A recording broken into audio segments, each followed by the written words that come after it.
Right, good morning all. Thank you very much for joining us at this slightly later time.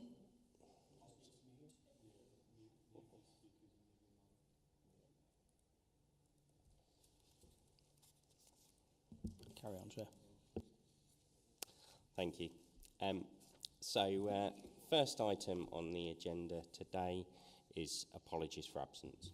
Thank you, Chair. We've had apologies from councillors Malcolm Ward and the co-chair Mark Rowley, and we've also got apologies from David Watts.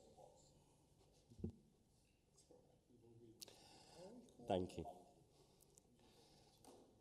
Yes, councillor, we've got 4. Even three would provide chorus. If you had 2, we'd be in bother, but you double the chorus. Yeah, the ARPs are not that large, are they? So, right, okay. Thank you very much for those apologies. And item number 2, declarations of interest. Do any members have any declarations? No. Okay, that's great. Thank you very much.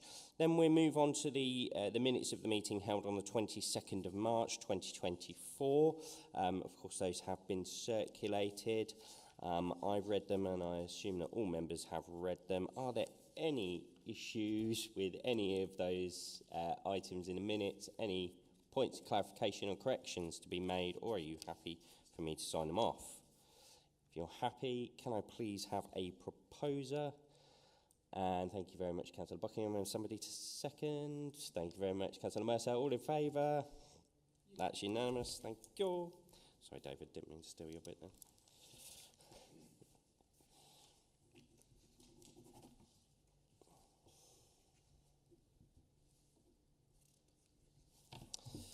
Right, marvellous. Thank you very much. Right, item number 4. The Highways Asset Management Policy. Is that you, Mr. Kane? Thank you, Chair. I'll start and then I'll hand over to my colleagues Philip and Jed, who can introduce themselves, and they'll take you through the presentation. So just for members' sort of context, within the Highways Service, we have a number of policies and strategies, plans, some of which, as Jed will explain, some of which we have inherited from the County Council because they existed when Northamptonshire County Council was in existence, and then they transferred across to the unitary. So we've continued to operate against those. But of course, we want to, and we advise that we review those anyway, because it's timely to review them. But also, we adopt them as Northamptonshire plans and policies. So we have a work plan to work through that. And today, Jed and Phil will take you through the Highways Asset Management Plan and how we currently approach it and propose it. Just to say, we also had a number of member engagement sessions over the last couple of months, which all members were invited to, including town and parish councils as well, which went into more detail around how the highways are maintained and how we work with our contractor to repair defects. We're not getting into the detail of that. We talk about some of that, but we're not getting into the detail of that. But just for members' benefit, I will be circulating those slides on behalf of Councillor Binley probably later today. So you will get a different set of slides from those member engagement sessions if you weren't able to get there, which I think you will find interesting, and also in some ways will tally into the conversation this morning. But today's conversation is actually a little bit higher than that, because we're talking about the plans that inform what we do out on the roads. But today's purpose is to raise awareness of the plan that we have in place at the moment, discuss with you some proposed changes, and just hear your thoughts on all of that. That's the purpose. So I'll hand over to Phil and or Jed, depending on who wants to go next. Thank you. Yeah, morning everybody. I'm Phil Beecroft, the current head of highways at Northants. We've got the presentation. I'll just go. Sorry, that better?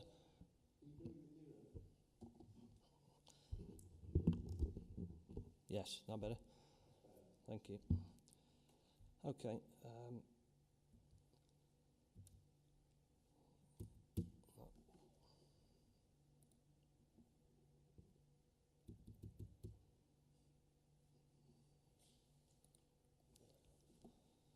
Just a little bit of background. That's the sort of size of the asset. Just under 1,900 kilometres road, 2,000 kilometres footways, significant number of structures, bridges. That's not just bridges. There's bridges, retaining walls, culverts, drainage systems, all included in that number, and a significant public rights-of-way network as well, just to give you a little bit of context. As Graham said earlier, the current version transferred from Northants County, and just a little bit of background on that, it's actually the policy was based on the Highway Maintenance Well-Managed Highway Infrastructure Code of Practice, which is an industry-wide code of practice which came in 2016, and I believe the county were aware of that. The date on their current policy that we're using is actually 2015, but there was advance notice of the change to the well-managed highway infrastructure. And I believe that they incorporated quite a few of the intentions within that when the policy was introduced. One of the main changes in it was to move away from what were called intervention levels to an investigatory level, and that really is where you risk assess things. You don't just repair a defect because there's a defect to be seen. It might not be dangerous, it might not be in a dangerous location. It could be both of those, in which case then you would assess it against a series of criteria, and that would prioritise how and when it was repaired. We need to, as Graham said earlier, we need to really update, revise that policy based on the code, which there's been minor changes to it, but nothing significant. What we're looking to do is revise the safety inspection manual, which is what the contractor Kia used to advise their inspectors how they go about carrying out inspections for defects.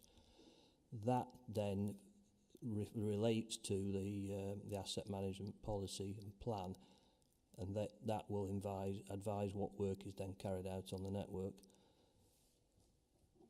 So let's move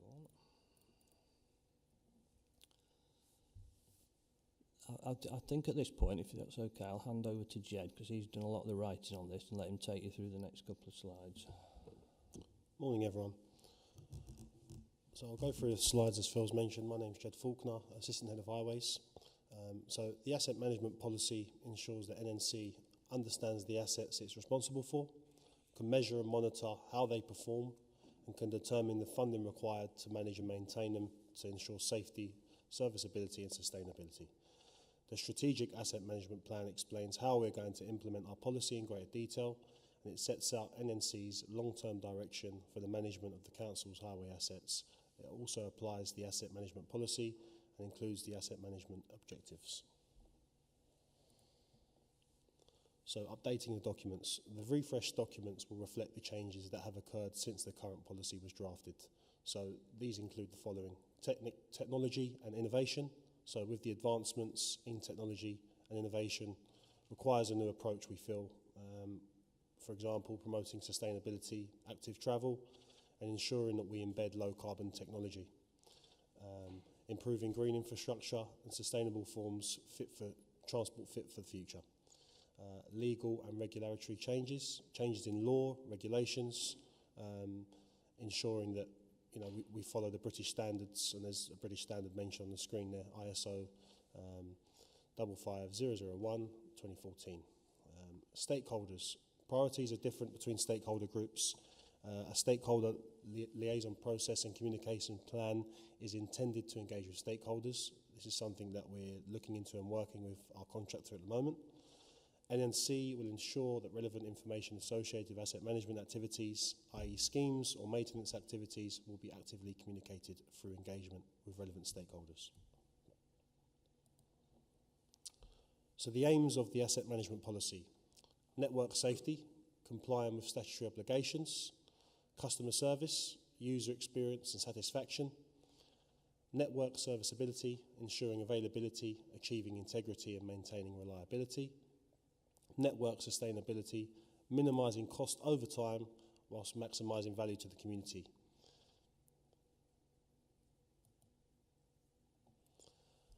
So the Highway Safety Inspection Manual. So the current Highway Safety Inspection Manual, transferred from NCC, last updated in 2019, follows a risk-based approach as suggested in the code. The inspection manual should support the aims of the asset management policy and the majority of the asset management policy and the safety inspection manual standards remain fit for purpose, with minor updating to reflect current approaches to asset maintenance. So for carriageway and footways, inspections occur at different frequencies depending on the nature of the route. Proposed changes include a reduction in the inspection frequency for minor access lanes. So you'll see on the left-hand side, this is what we're currently working with, which is last updated in 2015. The proposed frequency is on the right-hand side of the PowerPoint presentation, which is what we're currently recommending. The proposed change you'll see on the roads, minor access lanes there, it drops from 24 months down to 12. All of the rest pretty much stay the same with regards to frequencies, but I'll go further into more depth in the pages to follow. So, investigatory levels. So, defects relate to all asset classes, not just carriageways and footways, although this is the category that is of most interest to road users.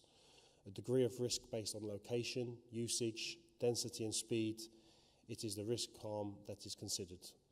On-site professional judgment is required to consider particular circumstances.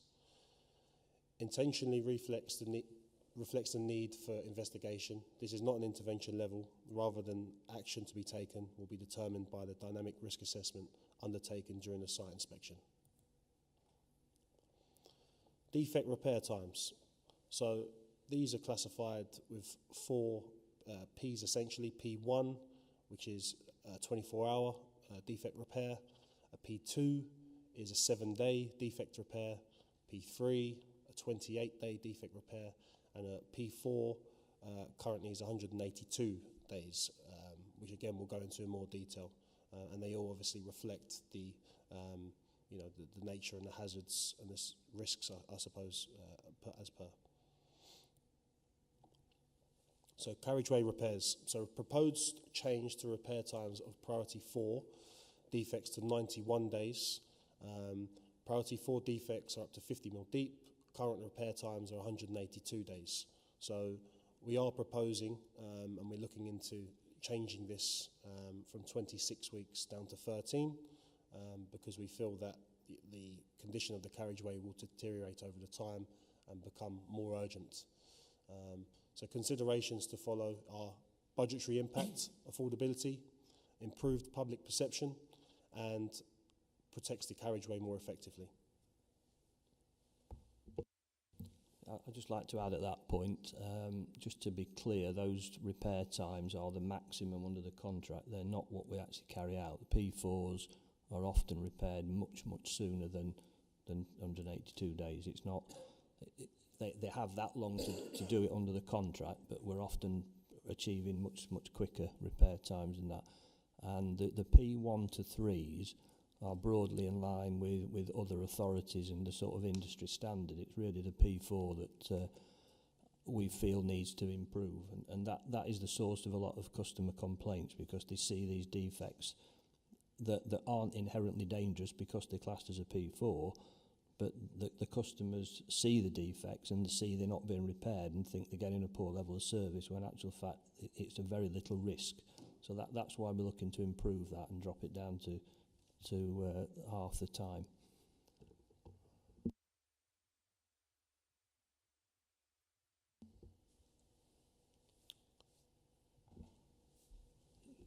Yeah, that's the sort of the end of the presentation. I'm going to throw it over really to see what people think to that and the main changes. I have got some other background information which I can put on the screen if that's okay. Yeah. Okay, thank you very much for that presentation. I'm now looking to members to ask any questions or any comments. Councillor Mercer first. Thank you. Thank you, Chair. I've got a couple of topics I'd like to explore. It seems implicit in everything that there will not be sufficient funding to meet the aspirations of the community or the council. That I find very disappointing. It would be interesting to see whether or not alternative funding sources could be explored. For instance, if you have a regular problem with a road breaking up because of heavy traffic on it, when I say heavy, I don't just mean volume, I mean the weight of the vehicles because of the infamous force power effect of axle weight. Would it be possible to approach the companies that are using that particular stretch of highway most frequently to see whether they would consider it to be in their interest for them to invest in strengthening the highway surface to make their business more efficient?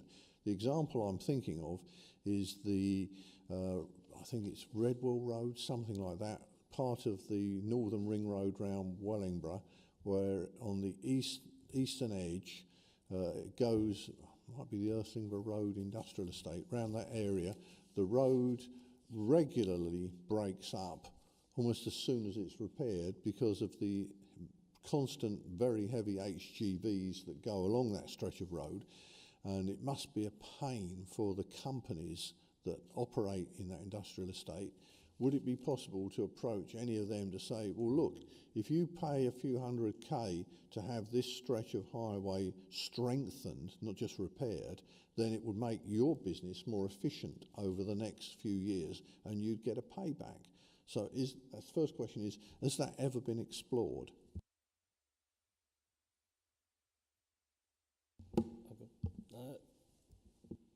We're arguing over who's going to answer. Maybe we can both both answer, given I don't know what Phil's going to say. But I'm not familiar with that personally. I'm not aware of a situation where a local business has contributed towards the repair, maintenance or re-strengthening of a piece of public highway, but maybe there are examples of it. I would certainly welcome it if local businesses wanted to speak to us about it. Then they'd certainly be very welcome to get in touch with us, and we can certainly talk about how we might be able to work with them on exactly the sort of thing that you've discussed there. I am familiar with them assisting with other sort of network management issues, but they tend to be more akin with sort of problems with parking. So yellow lines and regulations, and them contributing to the installation of those yellow lines and regulations. But I'm not familiar with surfacing or restructuring contributions, but they'd be very welcome. Could I suggest then that we find some way of investigating whether there's any precedent for it in other parts of the country which we could perhaps learn from?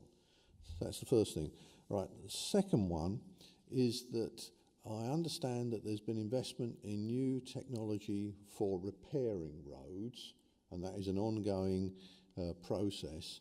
But what I'm more interested in is there any new advances in the technology of the actual repair themselves so that they are more sustainable in the long term. E.g., there was recently an article in the press that the Romans incorporated calcium oxide, I believe, in some of their concrete, so that whenever a micro crack forms, carbon dioxide leaks in, the calcium oxide then forms calcium carbonate and refills the crack. So the micro crack never gets any bigger than something you need to see. You need a microscope to see. So that makes the concrete longer lasting and stronger and more resistant to damage. Is there anything equivalent in the pipeline which will make our tarmac surfaces more resistant to damage? Excuse me, I'll pick that one up. The short answer is yes, but they're a long way away. Materials have developed over a long period of time to the point where we are now, where bitumen, macadam mixers are far more advanced than they were probably even 20 years ago. So a lot of, when we're doing full servicing schemes, we do get longer life, and we've got systems such as micro asphalt and surface dress. Surface dressing's been around for a long, long time. Micro asphalt is more recent. That's sometimes called thin surfacing, and it's more of a sort of a mix, slurry type mix that goes on, and that's quite effective at extending the life of roads. It's not really putting any strength back into the road in a reconstruction way, but it does add life. In terms of self-healing tarmac, there are experiments going on at the moment for self-healing tarmac, which is a way away from being commercially used yet. I was reading something the other week about it.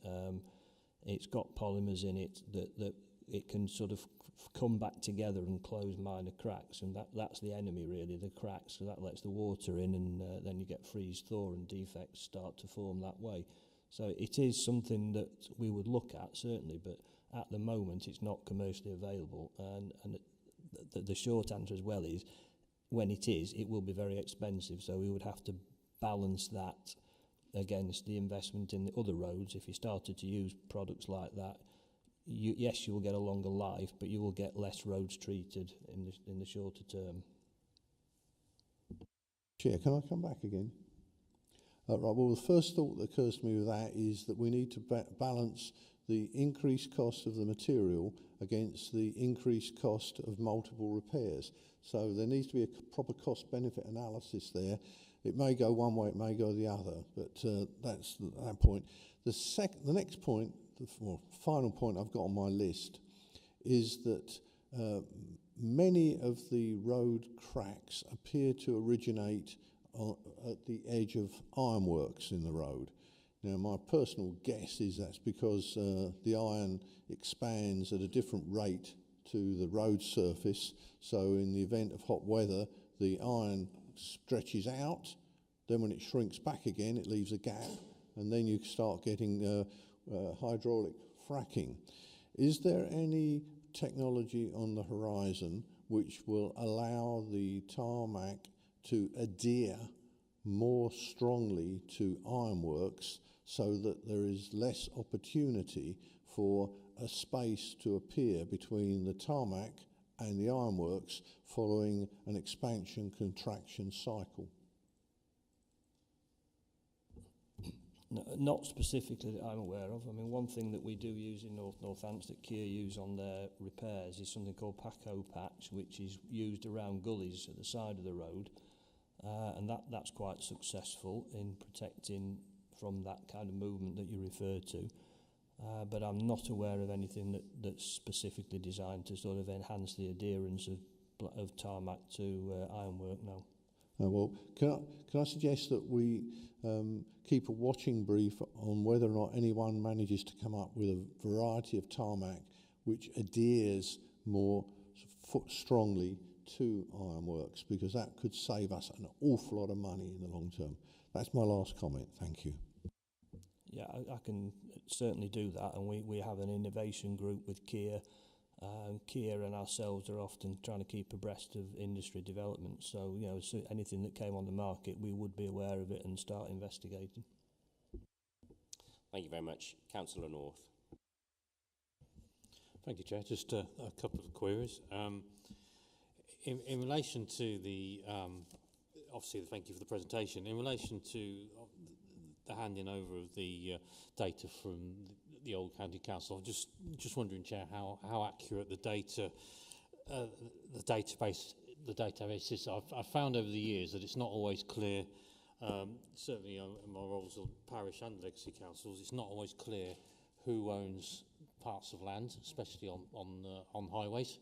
I found this out quite a lot in recent years. So I was just checking how accurate that actually is, because it's not always clear whether it's old county or now Northants, Highways England, or it's actually transferred or still in private ownership. That's the first one, Chair. So it's just on the accuracy of it, and the second one is the inspection regime. Obviously, I noted the minor change in relation to inspections. We have obviously received 2, if not 3, large influxes of extra funding from the government, not just for potholes, but for maintenance of the highways. I just wondered, did not include any opportunity for increased inspections, so we can actually try and deliver more with the extra funding we got?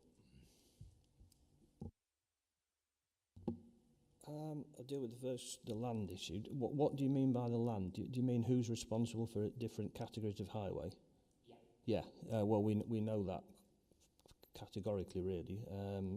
Northants has a highway record which shows the extent of all the adopted highways and public rights of way in the district. So when you say land, sometimes the people see land that's at the side, you know, like a highway verge at the side of the highway, and the highway boundary would go up to the back of the verge. And there's sometimes issues about who's responsible for the verge, because sometimes you can have something that looks like it would be a highway verge up to a property boundary, and it's actually not, because it's never been adopted as part of the highway. So there are issues. I mean, we know what we've got, but you can understand why people ask questions. Is this part? Should you be maintaining that or not? And we can generally answer that quite quickly, to be honest. Yeah.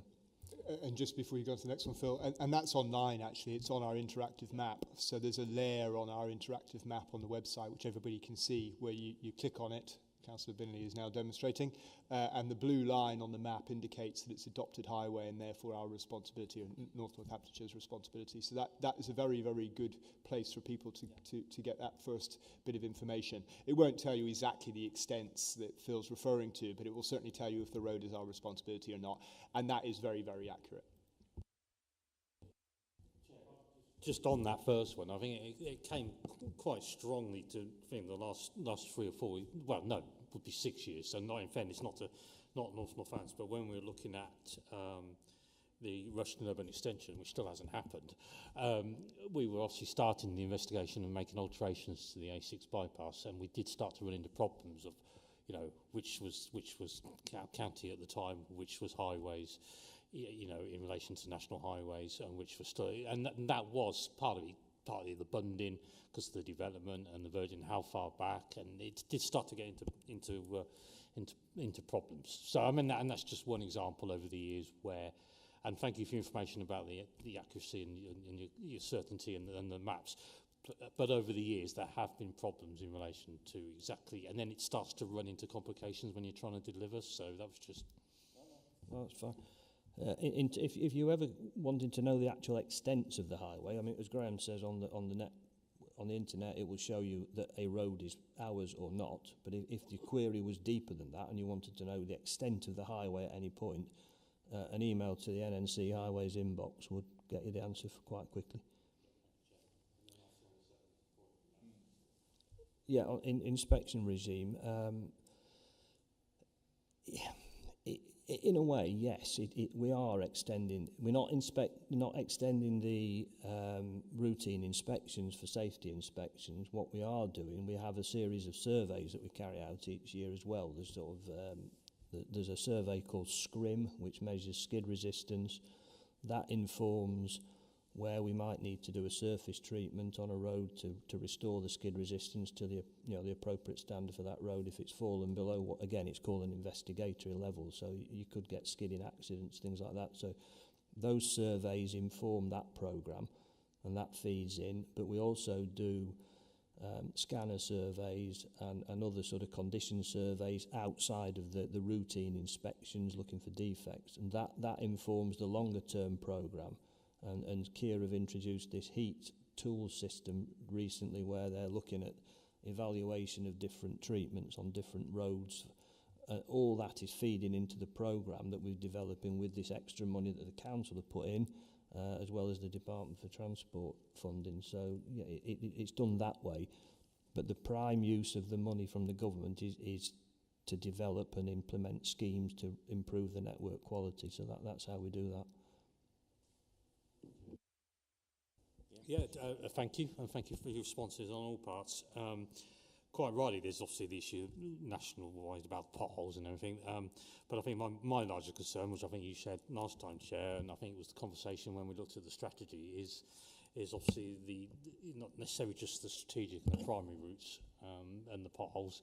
My concern is obviously the major long-term resurfacing, which I know you, Chair, of some of our minor roads to actually prevent in the first place, because the cracking up and the poorness of the condition of some of our minor roads is quite just over the period of time, and it's just picking that up. And I appreciate all the things on the pot, but there are some real separation in some of the minor roads, certainly in Rushden, which I know I mentioned last time, Chair, and you commented yourself that it's just making sure that if we've got all this extra investment, we can start, hopefully picking up with the inspection. We know if there is an opportunity in the future, we can actually start to tackle some of the defects in the less strategic. And I appreciate while we're doing the strategic, but some of the minor roads that we need basically resurfacing, because it's not just the potholes; they are basically falling apart over, and we need a complete resurface. So, but thank you for your responses.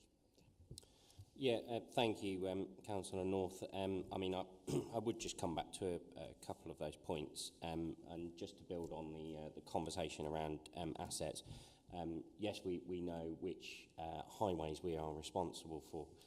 We do have that map, and I have to say it's a really good map. I use it all of the time, and I think actually it's something that we probably need to get the message out about more to our members, so that they know that that is there. That hence why I've got it on my screen, because I'm actually using it to work out whether a roundabout is ours or not. But we do encounter challenges when it comes to certain assets, because again, people aren't necessarily aware that when they see a drain in the road or gully, whichever way you refer to it, it's not always actually our asset. You know, many of them do actually belong to utility companies like Anglian Water, etc. And I think that does surprise some members. It surprises me sometimes. And we do also have some challenges with some of the boundaries, as has been mentioned by officers, with regards to where does the actual verge, which bit is actually NNC's responsibility to maintain. Sometimes we have to go really far back into historic records to look at historical boundaries. Is there a couple of old fence posts there, which means that actually we can say, well, actually it looks like that's the adjacent landowners and not actually NNC. So we do have that challenge, and I know as Phil has rightly mentioned, as I have done, if you email the highways team, they will actually have a look into it and investigate it and put on their detective kit and go and start looking into it. Talking about the local transport funding announcements from government, you're absolutely right, Councillor North. I mean, I'm very, very keen as portfolio holder to see as much of that funding used in a proactive way to resurface the roads, rather than for that money to be used to shore up any pothole repairs. Hence why also as a local authority we've invested that additional £9 million of capital funding over a 3-year period to go towards resurfacing work. We are now just hopefully very, very soon expecting to hear from the Department for Transport as to how we are going to receive the breakdown of that £149 million. Of course, as you would imagine, the announcements were put on hold due to the local elections recently, so I'm really hoping that any day now they hit that button. But yes, I agree with your comments, Councillor North. You know, we do need to see as much of that money used to resurface our roads, rather than to be used for reactive works and chasing our tail, basically. Councillor Buckingham. Thank you very much allowing me to speak. Obviously, this morning's been talking about potholes and things. When looking at the assets, though, there are some concerns that I have.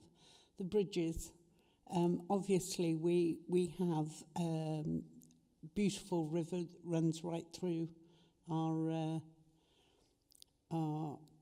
patch, as it were.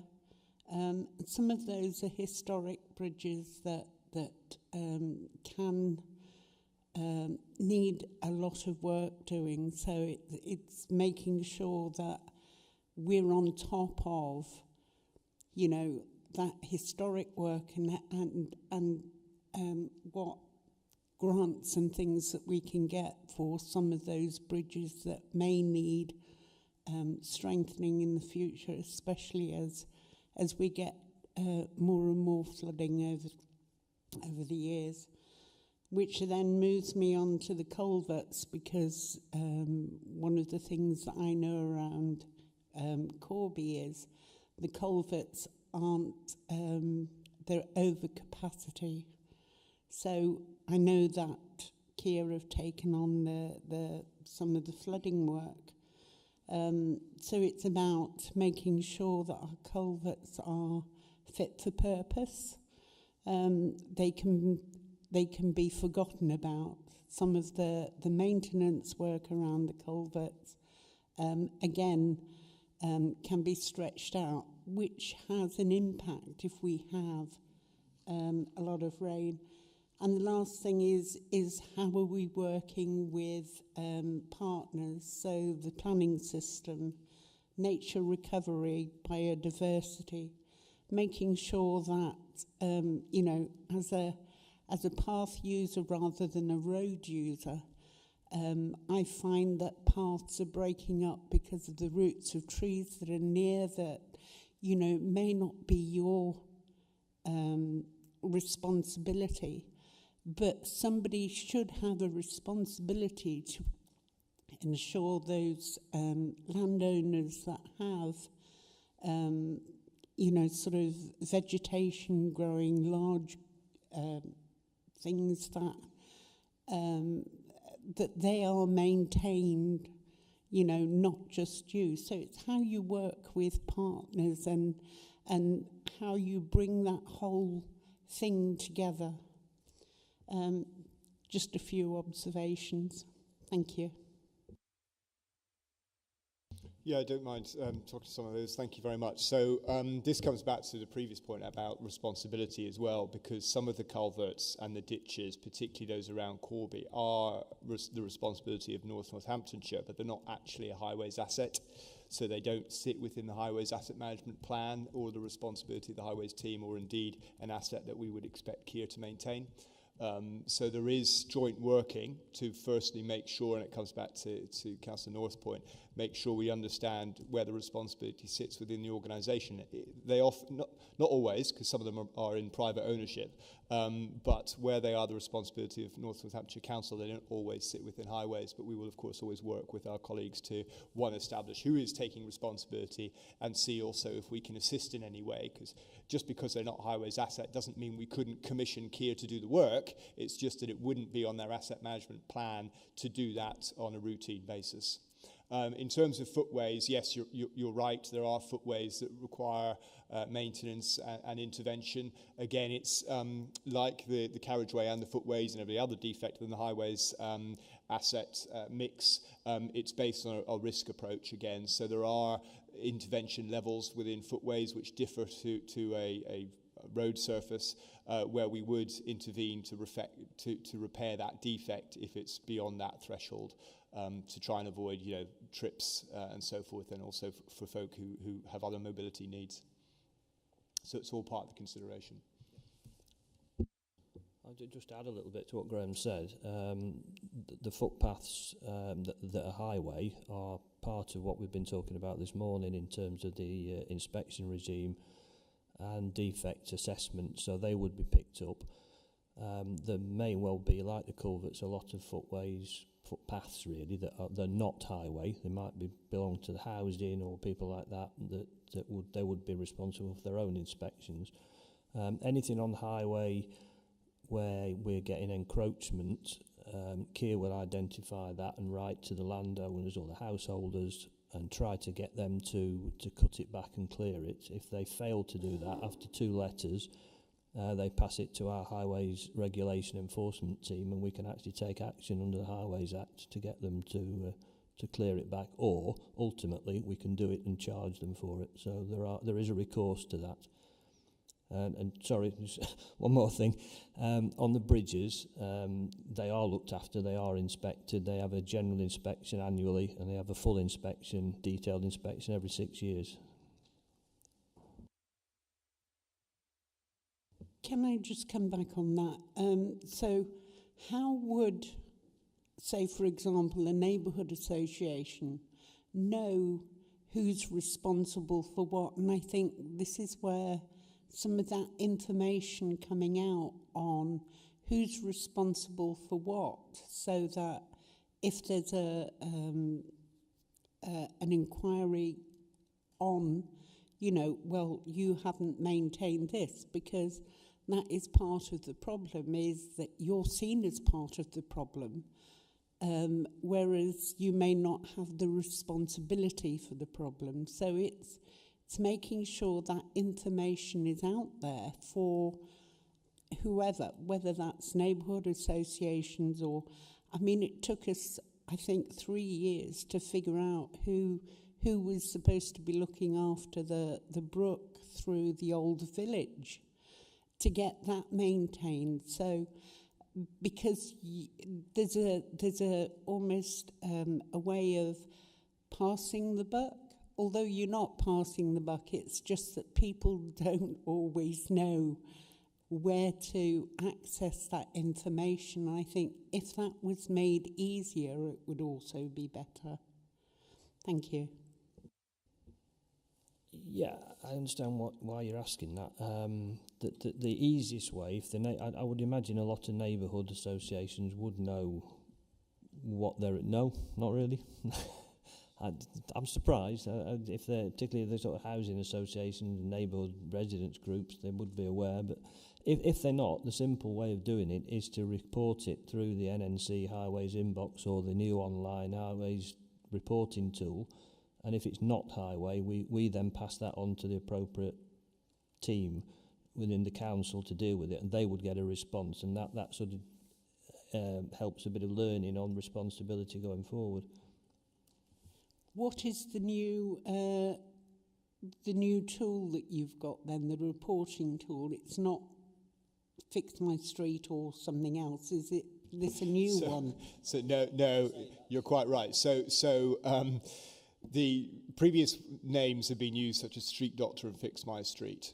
It's the same platform. It's just more integrated into our own website. So we're not referring to it with either of those names anymore. It's simply the Highways online tool on our website, much like you report a missed bin or street cleaning or anything else on our website. We don't give those reporting tools a name.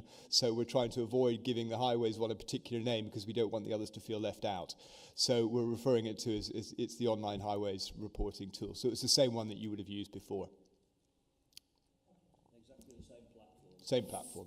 Thank you very much. So we won't call it Fix My Street or etc., etc. That's going to confuse people. It might take some time to readjust, but I'm sure we'll all get there. The way it works and everything, the access, the way it works, the way the reporting works is exactly the same, because it is the same. It's now a Northants dedicated, whereas before it was shared with West, and we've now separated it and we've lost that name. It's also not using the FMS tag encourages people hopefully to use the local one, which gets it straight into our systems, whereas if they use the national Fix My Street, then it's a more long-winded process before we get to see the report. So it's much better to use the local one because it's straight into the system. I still call it Fix My Street, don't worry, Councillor Buckingham. Are there any more points to be raised from members on this? No? Okay. In that case then, thank you very much, gentlemen. Your time is much appreciated. So we'll move on, and if, of course, feel free to leave. No problem. And without further ado, item number 5, which is the keyways and housing allocations. So over to yourself, Yvonne. Thank you, Chair. We thought it would be helpful to provide you with some information around the keyways and the allocation scheme. This is a procedure and process that's very important to our residents. It's how we determine how residents are banded, how we allocate properties, transfer properties, and also we give you some idea of the types of stock and the type of demand and the background and criteria that some of our residents will have, whether that's around their medical needs or particular geographical areas. This is an amalgamation of a number of policies that were in the legacy councils and that came into being into the NNC policy, but we are currently looking at reviewing the Keyways policy. So we thought it would be helpful to give a presentation today on what Keyways is, and also importantly what Keyways isn't. And this is also part of the process to work with EAPs and councillors and members in terms of training, to provide you and give you more information and awareness as to the rules and the protocols and the procedures that we are required to work with, in which a number of them are statutory. I have Garen Cornell with me today, who's my interim housing allocations team lead. Garen has been working incredibly hard with the teams to not only put this presentation together, but to work through Keyways and support our residents through their accommodation and their changing needs. So I'm going to hand over to Garen, who will take you through the presentation, and then we would be more than happy and delighted to answer a number of questions I know that will be coming at the end of the presentation. So over to Garen. Thank you. Thanks, Yvonne. Good morning, everyone. So first off, we'll start off with the introduction then to the Keyways scheme. So what is Keyways and why do we have it? So all local housing authorities are required by law to have a scheme for determining priorities and procedures when allocating social housing. So Keyways sets out who is eligible and qualifies for social housing in North Northamptonshire, and how the council decides who should have priority for the properties that do become available. North Northamptonshire, like many areas nationally, is facing increasing demand for social housing that far outstrips supply. So in that context, Keyways does offer households with a housing need, as defined by the scheme, some choice in bidding for home, while also giving reasonable preference to those in the greatest housing needs and with a local connection to North Northamptonshire. Keyways applies to new applicants and existing social rented housing tenants who are looking to transfer with the same or another social landlord. And the accommodation allocated through the scheme includes housing for social and affordable rent, which is owned and managed both by North Northamptonshire Council and by housing associations or registered providers operating in the area. Keyways provides a single access point to good quality affordable housing for people in housing need, and aims to make the task of applying for social housing as simple as possible. So on a day-to-day basis, landlords will advertise their vacant properties on Keyways, and applicants who would like to live in those properties register their bid on the Keyways website. Properties are then allocated in accordance with the procedures and priorities set out in the Keyways scheme. As well as operating a housing allocation scheme, North Northamptonshire Council also provides a housing options service, which is separate to the allocations team, and they work to prevent homelessness and provide housing applicants with advice on a range of alternate housing options, including mutual exchange, low-cost home ownership, renting in the private rented sector, and options to remain in the current home. So the aim of the Keyways scheme, in addition to meeting the council's statutory duties, is to provide good quality affordable housing to those in the most need, whilst promoting sustainable tenancies and communities. And the objectives of the scheme are to provide clear and transparent information to people who need to find a home about the social housing that is available, so that they can make realistic, informed and affordable housing choices.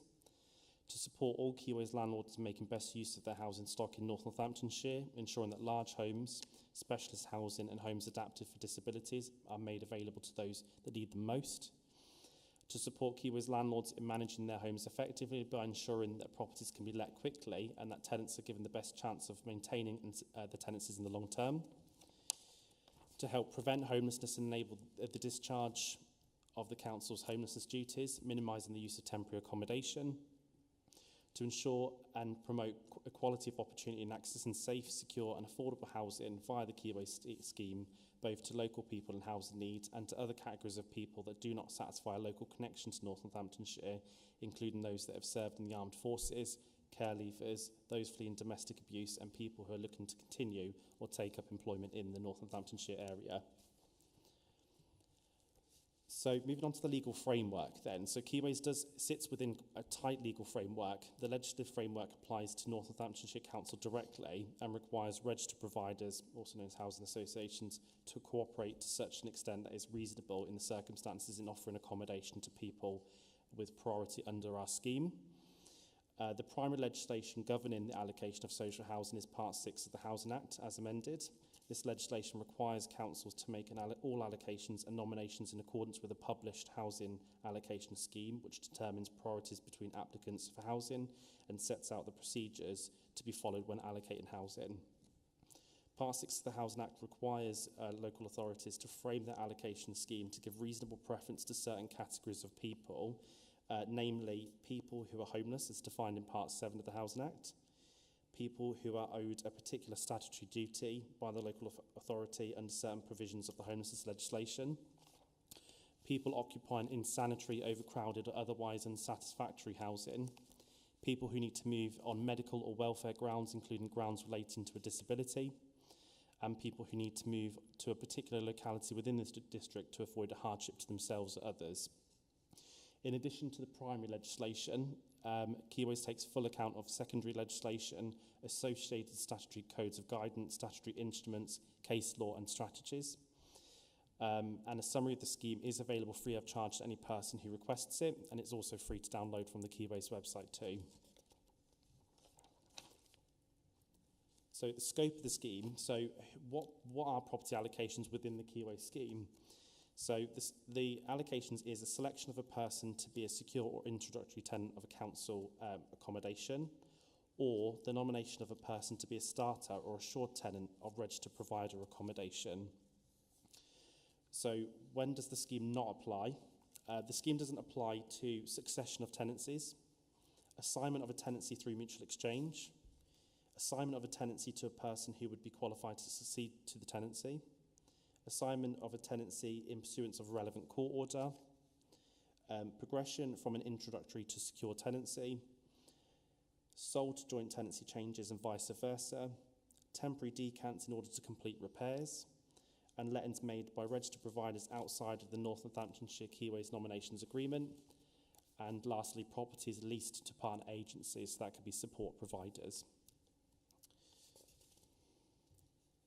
Coming on to the assessment of applications, it's really a four-stage process.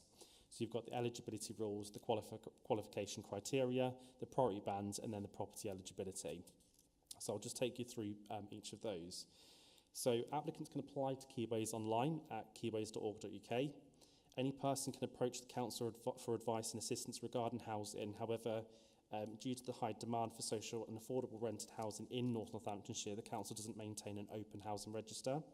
So in considering an application, the council will firstly assess if the applicant is eligible for accommodation, and secondly, whether an application qualifies for an allocation of accommodation.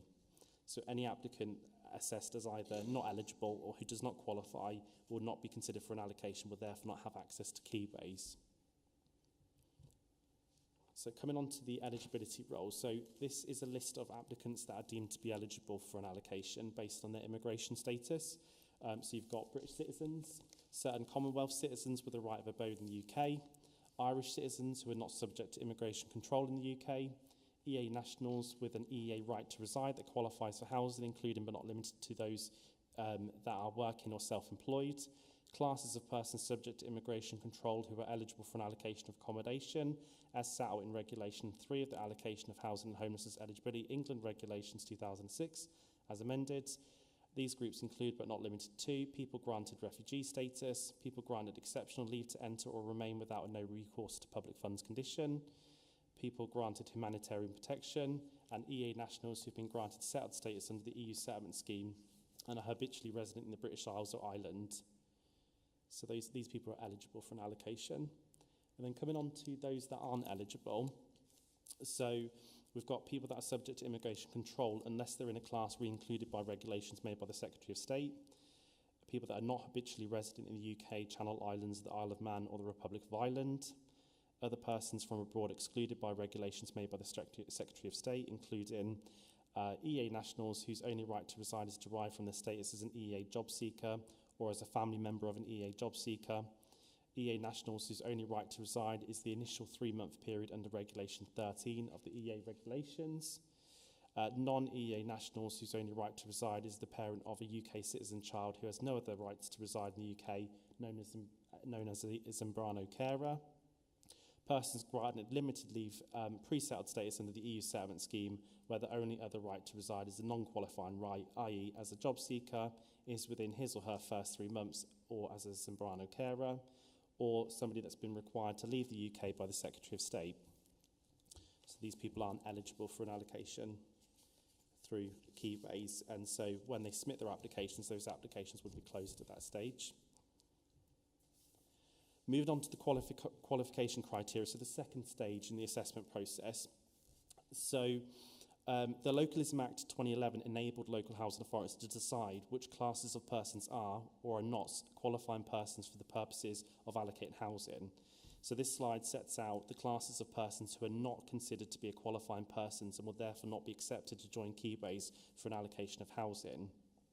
So you've got homeowners, unless they're eligible for sheltered housing, people with no local connection, people who have behaved in an unacceptable way, including outstanding housing-related debt above a 2-month rent liability, serious breaches of tenancy or unacceptable conduct within a tenancy, other breaches of tenancy, guilty of criminal offences relevant to rehousing, antisocial behaviour, demonstrate unacceptable behaviour towards any officer, official agent or property of the council or North Northamptonshire Keyways partner landlords, persons who are incapable in law of holding a legal tenancy, persons who are assessed to have no housing needs, and persons who have refused offers of social housing. But it is important to note that we don't operate a blanket policy in relation to the qualification criteria, and we'll consider each case on its own merits. So applicants are invited to provide any evidence of a changed behaviour. This could include, for example, evidence of regular payments towards a previous housing debt, evidence from a support agency of undertaking training to develop the skills necessary to manage a tenancy, or being ready to move on from supported housing.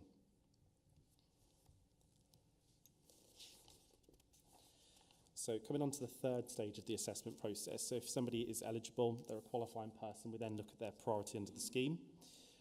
So the council awards each housing application a level of priority for rehousing using priority bands A, B, C, D and E. Applicants in band A have the highest level of priority for rehousing, and then as you'll see on their band E applicants are the no housing need exceptions. So we don't actually accept applicants onto the housing register if they don't establish a housing need in North Northamptonshire, but there are a few exceptions which we'll come on to. So the criteria for band A for those that have an emergency housing need to move includes those that are at the main homeless duty, hospital discharge cases, severe medical need, armed forces, risk of harm, category 1 hazards, demolition, major repairs, natural disaster, under-occupying tenants with medical needs, releasing adapted property, releasing large family property, priority sheltered move, and supported move on with local authority nomination rights. So each of these criteria is a different band reason to attain a band A, and there's additional criteria that obviously needs to be met to qualify for that criteria. And all of this information is set out within the Keyways scheme. Coming on to the band B criteria, so this is for applicants that have an urgent housing need. So it includes the homeless prevention duty, homeless relief duty cases, people that are in overcrowded situations, urgent medical need cases, essential care and support, supported move on, under-occupying successor, and employment hardship / right to move. Then we've got the band C criteria, which is non-urgent, and that does also include homeless prevention, homeless relief, non-statutory homeless, low-level overcrowding, sharing with others with dependents, and non-urgent medical need and ongoing care and support. The band D criteria also includes homeless prevention duty, homeless relief duty, sharing with others without dependents, and intentionally homeless. You will see that homeless prevention duty and homeless relief duty has been mentioned on a couple of the banding criteria, and the reason for that is because we place people in different bands for those duties dependent upon whether they have a local connection to North Northamptonshire, whether they're deemed to have a priority need under the homeless legislation, whether they've worsened the housing circumstances but we still acknowledge they have a housing need. So depending on the circumstances depends on which level of priority those homeless applicants achieve on the scheme. Then we've got band E, which is the no housing need exceptions. So this is somebody that would be of sheltered age, so 55 and above. If they're otherwise adequately housed, they can go on to Keyways for sheltered accommodation. and they are restricted to sheltered accommodation only. And those that have a local connection to a Section 106 village exemption site. Because those properties are particularly more difficult to house, they're limited to people with a connection usually to certain villages. We do allow those without housing need to be considered for that type of accommodation. So coming on to the fourth stage of the assessment process, and I don't know whether that's really that clear on the screen, but I'm happy to share with you, with David, to circulate the property eligibility table. It is contained within the Keyways scheme, and it is available on our website as well. So this is accessible to all of our customers. So properties are let in accordance with this property eligibility table, and that's set out in Appendix A of the Keyways scheme. So you will see, or probably difficult to see. You've got a printout, have you? Yeah, okay. So you'll see on here that depending on household composition, applicants will be able to bid for properties. And the way that we allocate accommodation on Keyways is based usually on minimum bedroom needs. So you may have, for example, a single person that can bid on a bedsit, a one-bedroom property, and a two-bedroom property. However, their minimum bedroom time would always be for the bedsit or the one-bed property. So if they were to bid on a two-bed property, we would always prioritise applicants that needed that two-bedroom property over a single applicant that didn't. So that's the property eligibility table. So once applications are accepted, so if they've gone through the eligibility qualifying criteria, they've got some priority under the scheme, and we've determined what their property eligibility will be, it is then a case of applicants logging in and placing bids for properties. So we operate a choice-based letting system. So to support choice, available social and affordable rented housing vacancies within North Northamptonshire are advertised on Keyways each week from 1 minute past midnight on a Thursday through to midnight on a Tuesday. So applicants will need to register a bid if any properties that they're interested in during the advertisement cycle. A bid is purely an expression of interest. There's no monetary value associated with a bid. And there are circumstances in which choice-based lettings will not apply, and the council will restrict access to bidding, make bids on behalf of an applicant, or make direct offers such as auto bid. The amount of choice that the council is able to offer is limited by the fact that the demand for social housing in North Northamptonshire far outstrips supply, and the legal responsibility is owed to some groups of applicants in housing need. The amount of choice available to applicants will also be affected by the priority given to applicants under the scheme, the type of property the applicant is eligible for, and the availability of suitable properties. Auto bid means that the software will place bids on the applicant's behalf. The system places bids on suitable properties which provide the best possible chance of a nomination, i.e. the best queue position at the end of the bidding cycle. Auto bid can be enabled for Corby, Kettering, East Northants and Wellingborough, so a minimum of one but up to all 4 areas. Auto bids are placed at 1 minute past midnight at the end of the bidding cycle once all other bids have been placed. The council will offer assistance to applicants with identified support needs in using the choice-based letting system. So not everybody is on auto bid, and we will provide support to those that would struggle in that bidding process. And applicants will be contacted if they're successful for a property nomination. Otherwise, if unsuccessful, their bid status will be updated online. So we have a lot of applicants apply for each property, so we aren't able to contact each applicant individually to let them know that they've been unsuccessful. So we do use the software there to update their bid status, and they'll be able to see that online when they log into their account. So you'll see on here, on the slide, bands A, B, C, D, where a statutory homeless duty is owed. So that's people that are owed the main duty, prevention and relief duties.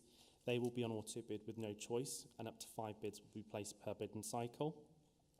Band A applicants where a statutory homeless duty is not owed, so that's all of those Band A categories that we went through on the slide. They will also be on auto bid, and up to 3 bids will be placed on the bidding cycle. And that's because we want to be able to resolve homelessness and those with an emergency housing need as quickly as possible. And then bands B, C, D and E, where no statutory homeless duty is owed, it is applicants' free choice to bid for properties that they want to be considered for. We will regularly monitor applicants in high priority, such as the band B applicants, to make sure that they're consistently bidding to resolve their urgent housing needs, and they can place up to 3 bids per bidding cycle.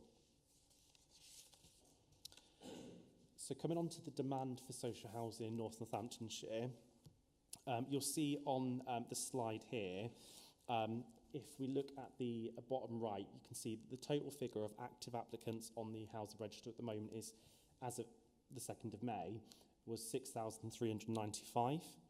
And as you'll see, if you look through by the lines, you can see in Band A we have a total of 235 applicants active on the register. Band B we have 1,976. Band C 1,887. Band D 1,401. And Band E 896. So these people, this represents applicants that are active on the register at the moment. And then, as you can see from the columns at the top, 0 is applicants that can bid on bed sits. 1 is applicants that can bid on 1-bed properties, 2-bed properties, 3-bed properties, etc. And this is based on their minimum bedroom entitlement. So you'll see in the first column where it says 0 for bed sits, it's quite a large proportion of applicants. So that represents single applicants that are on the register. So they can bid on the bed sits, the 1-bed properties and the 2-bed properties, but their minimum bedroom entitlement is a bed sit, effectively. So that's why you'll see that large number, particularly in the first column there. And just to give you a bit more information about the kind of applicants that are on a register for where there's a demand for some form of adaptation. So out of the 6,395 applicants that are currently active, 1,509 have indicated an interest for sheltered accommodation. 1,485 have indicated a need for ground floor accommodation. 306 have indicated a need for lever taps. 1,174 for a level access shower. 213 for a stair lift. 297 for a shower over bath. 942 for grab rails. 42 for a hoist over bath. 244 for accommodation suitable for a wheelchair user. 51 that have indicated a need for a through floor lift. 213 have indicated a need for a widened door frames. 1,204 have indicated a need for a wet room. And you will also have some applicants that have multiple needs. So you have some applicants that have indicated a need for a wet room or a level access shower and a wheelchair accessible property, widened door frames, etc. You will have some applicants that just require level bathing facilities or ground floor accommodation only, but otherwise the bathing facilities could be anything. But just to give you a bit of an idea as to kind of the demand for adapted accommodation as well. So this is just to give you an idea of some sort of key performance indicators really for the Keyways team. So this data is taken from the 1st of April 23 up until the 31st of March 24, so the last financial year.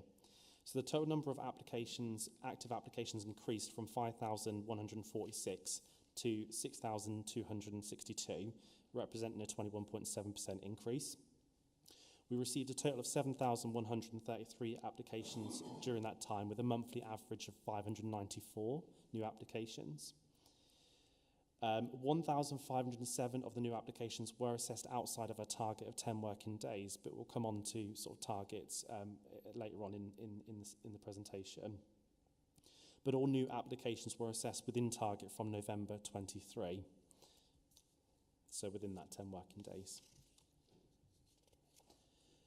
Coming on to correspondence.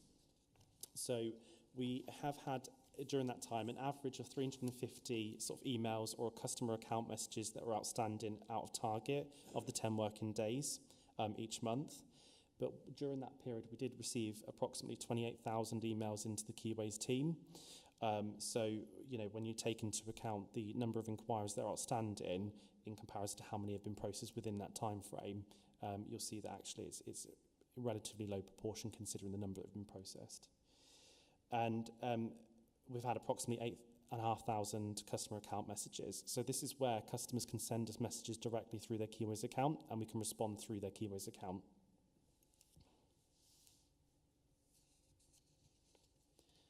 And then nominations. So we made a total of 1,875 nominations with a monthly average of 156. 1,262 of the total offers made was to registered providers, housing associations, with a monthly average of 105. So that equated to 67.3% of the nominations that we made. 613 of the total offers made was to council stock with a monthly average of 51. 702 of the total offers made was to households owed a homeless duty, so that represents 37.4%. And we have had quite a large number of refusals during that period as well. So total number of property refusals was 520 with a monthly average of 43. That could be refusals made either by applicants or that could be refusals made by the landlord when we've nominated the applicant for a particular property. Just to give you a bit of a snapshot of where we are at the moment across some sort of key areas. So we've, as of the last week, we had 236 new applications outstanding from the 17th of April. We had 776 emails outstanding from the 1st of April. We had 477 customer account messages outstanding from the 4th of April. And we had 45 shortlists outstanding, of which 5 were ready to let and 20 were matched to an applicant going through the verification process. We have recently recruited two full-time additional resources to bolster our advert and nominations team to sort of get through property nominations. And we are currently offering limited overtime to a selection of officers, permanent establishment officers, to help in reducing some of these backlogs. So just to give you a bit of an idea as to the team structure for the housing allocations team. So we have, the Keyways team is effectively broken down into 3 sub-teams, and each team has set responsibilities, so key priorities that they focus on. And this allowed us, when we became a unitary authority, to be able to ensure that staff were trained on set areas and that they were sort of experts in those particular areas rather than trying to cover all aspects of the Keyways process, which was very bitty. So we currently have 1 interim housing allocations manager. We have 3 interim housing allocations team leaders. So there's a team leader for each sub-team. And we have 19 allocations officers. So the full-time equivalent is approximately 18.8 officers in total, with 15.35 of those being officers that work within these sub-teams. So the verifications team, their key responsibilities are to assess new applications, process homeless notifications, process supported move-on referrals, so those that are ready to move on from supported accommodation or from care or from adult social care placements, and to assist customers with registering for Keyways if they would otherwise struggle to do that themselves with, either by themselves or with a support service, family member, friend, etc.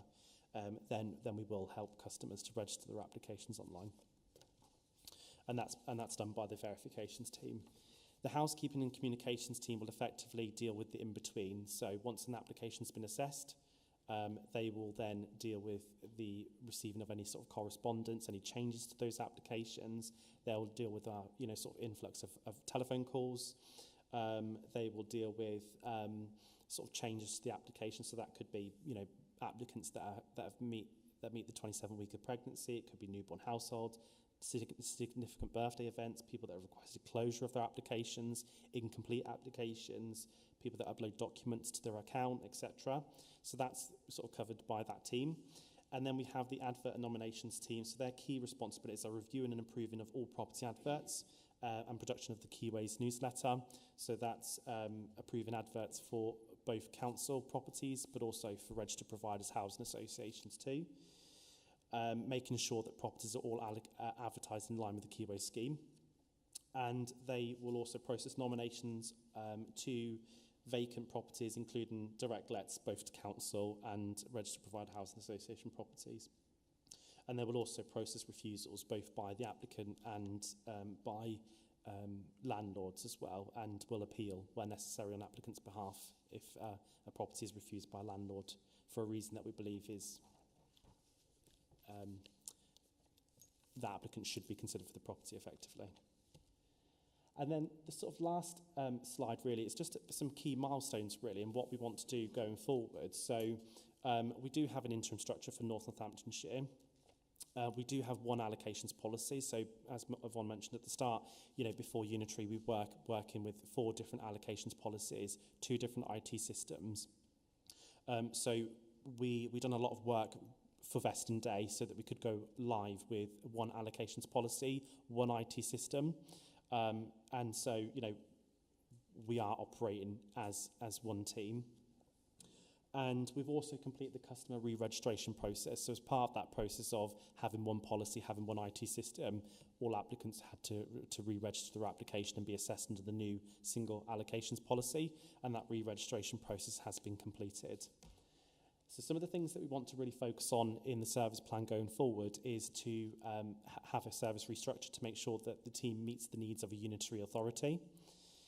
To review the Keyways scheme. So obviously the current policy is dated February 21. Ideally the policy should be reviewed annually, and so it is a high priority for our service to get the policy reviewed and make sure that any issues or bumps in the road that we've come across since operating as a unitary authority are addressed in that review. So that would be informed by analysis of application and lettings data. We want to look to implement a standard nominations agreement SLA and review existing local lettings plans with all of our partners. And we also want to look at commencing an annual review of active Keyways applications. So what we'd like to do is, as I say, complete an annual review of those applications, because the figure of applicants that are currently active on the register we believe will drop when we are annually reviewing those applications as people's housing circumstances have changed. Perhaps they haven't informed of those changes. So the annual review will pick up those applications and go through that reassessment every year. And that's something that we're under Yvonne's leadership, we are looking to put into our service plan. So that's the end of the presentation. So over to you now for any questions. Thank you very much for that very in-depth presentation on Keyways. I think there's probably going to be one from everybody, isn't there? Councillor Buckingham, I'll go to you first. How long have you got? Sorry. Obviously, housing allegations, housing is one of the biggest areas for the council. The staff that have to field everything it's such a hard job, because expectations are that there will be a house somewhere. You've got to sort something out for me somewhere. So it's so difficult for members of staff, and I wanted to bring that forward, that I really feel for members of staff who are bombarded with, when will I? How can I? I've got children, and it's that whole thing about, I want something, but I need it now. Keyways itself, obviously the allocation scheme, there are some questions that I've got to ask around.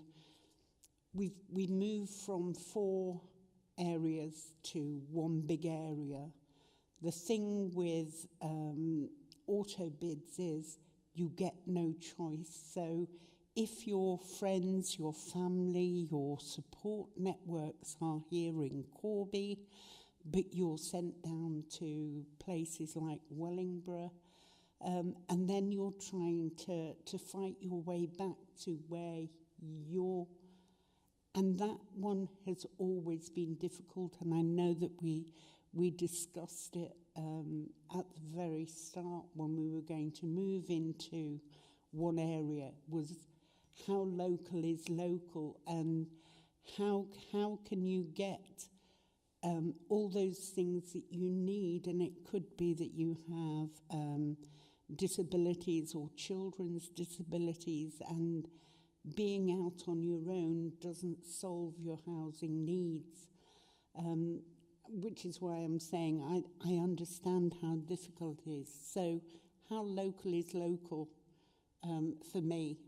Medical needs is another one that you're in terms of meeting those medical needs.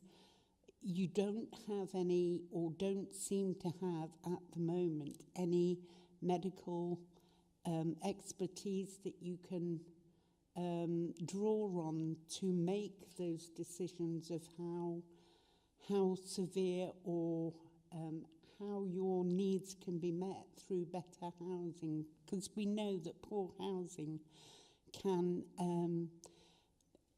disadvantage people. So again, the medical needs.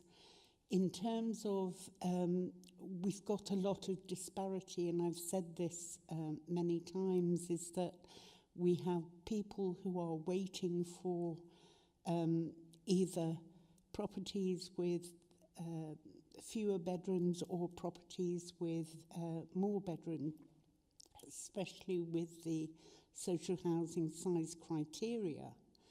And children are expected to share up to a certain stage. So for me, it's how do you put in, you know, not having to wait until both children are 10 years old before you apply to that, because we know it's going to take some time. So it's how the system works better. And I think those are the things that concern me. Managing expectation is another one. And keyways, using it better to show shared ownership, low-cost home ownership, rent to buy, even mutual exchange themselves. Because if you're relying on a national sort of exchange service, it doesn't show local. And I know that we've got sort of local things on Facebook where, you know, swap council housing or whatever. But I think there's a need for us to do things better as a council on that area, so that you can get those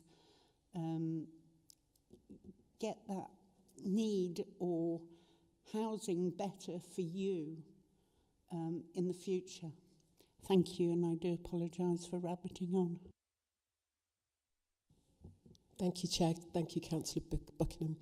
I think everything you said is exactly why we have to review the Keyways allocations policy. So it's doing well currently at the moment for the amalgamation of the different councils, but it probably isn't where we need to have it now. And you know, in an ideal world, we'd have the just shy of 7,000 properties, wouldn't we, for everybody that's on the waiting list. But we know that is not a reality. We know that government funding and affordability and other things all play a part. We also have a lot of people that are on Band D and E who, if we're absolutely honest, aren't going to get a council property. And we need to be able to support them into the private sector shared ownership. The expectation, we also need to be clear that, you know, 70 years prior to now, you could walk into your council and very likely get a council property. That's not the reality that we have now. And we need to ensure that when we're saying to people that part of our support is we will provide you and support you to get affordable accommodation that's safe, that does not mean it will be a council property. It's interesting that you mentioned need, because all the way through Garen's presentation, you would have seen housing need. We are regulated by considerable primary, secondary legislation, statutory legislation, and that requires us to support people in their housing need. And often the approaches we have are about people's housing wants. So they would want to be in a particular geographical area, or they would want to have a property of a particular size. And that's often something that's difficult for us, because we want to give everybody the property that they want, but we don't have all the properties and we don't have the budgets. What we need to do then is work creatively with our registered partners. Garen told you the registered partners that we have. And part of my role is not only the housing, but the development side of housing. And it's important that we recognise that those two are together. Because what we need to do when we review the keyways is we need to start looking at how we work with our partners to provide more properties, more adapted properties, larger properties, properties in different areas. We need to use our Section 106 and our planning, ability and influence to encourage our developers to provide us with more housing in the sector. We need to talk to current tenants who are in properties that we might believe are too big for them, but actually that's their home. That's where they've brought their families up and their grandchildren come and visit. And whilst we might go, well, actually, do you need a 3-bed? They want a 3-bed. So we need to have an offer that's good, an offer that is, appropriate enough that if we say to you, well, would you consider giving up your 3-bedroomed house for a 1-bedroom bungalow or something else to move you to that frees up that more larger family-sized property to manage. We need to manage expectations. Most children would want to have a bedroom of their own, but there are certain circumstances where children are going to share. We need to manage that expectation. So importantly, while we're doing the Keys Wave review, we are going to start surveying council members and people who have been on the list, our developers. We're going to be re-establishing the Registered Partners Forum, which I would hope will start in July, so we can have an open and honest conversation with all of our registered partners around the table about how we deliver housing across the wider NNC. You spoke also, Councillor Buckingham, about that connection, the local connection. And I remember when I first joined, somebody went, "You've placed someone out of Borough." And I was like, oh my God, we've put them in Nottingham. And actually what we've done, we've moved them from Corby to Desborough. And so there is that thing about us saying, the 4-5 legacy councils are one now, and that does mean that the geographical area is further. And when we offer properties, it will be further. So there will be a possibility that, you may have your connection to Corby, but you may be offered something in Kettering or Desborough or Earthlinborough. I think one of the roles as the council is to make sure we're working with the local area partners and other agencies and the private sector and medical and healthcare to look at how we bring in those support networks if someone does move slightly further out of their geographical area. And that includes transport. I remember coming to a previous EAP where actually if you can't get the bus from a new development to your local doctors or your school or your support, then that's a real problem. So when we're talking about housing, we need to look at that wider piece. You mentioned as well medical. Yes, we need to get a medical expert who will be reviewing our Keyways applications, and as part of the allocations process, we'll review. But also, I'd like to take you right back to your first comment about the staff. We have dedicated staff who are working incredibly hard, but it is difficult to manage a 27% increase. And so we do need to resource up to be able to manage that, but we also need to do that review because there are many people on Keyways who actually, their circumstances have changed and they don't need to be on Keyways, and we need to be able to prioritise our time to support those. We also need a really good offer with our private sector. So we have a lot of people on here which you're not seeing in temporary accommodation. We really need to work with our private sector landlords and say, if we were to take your property for 4 or 5 years and offer you a guaranteed rent, would we be able to utilise your property to not only help people on our waiting list, but also people within temporary accommodation? And we do need to use and advertise that mutual exchange, where people can swap and do that. So I suppose it's to say there's a lot to do. I think it's also to reassure you that we know what the lot to do is. We are ready to do it. It's timely, I think 4 years into NNC that we do that, and that's been one of my priorities to do. But we also wanted to show you the complexity. I will often be approached by people who say, well, you could offer me the 3 or the 4 bedroom if you wanted. Well, actually, we can't. We have that legislation and is there for a reason to ensure that everybody gets a fair and affordable and transparent way through the Keyways process. What isn't on here is conversations around successions. So we will often have a lot of approaches to me to say, well, why can't I have the 4, 3, 2 bedroomed house?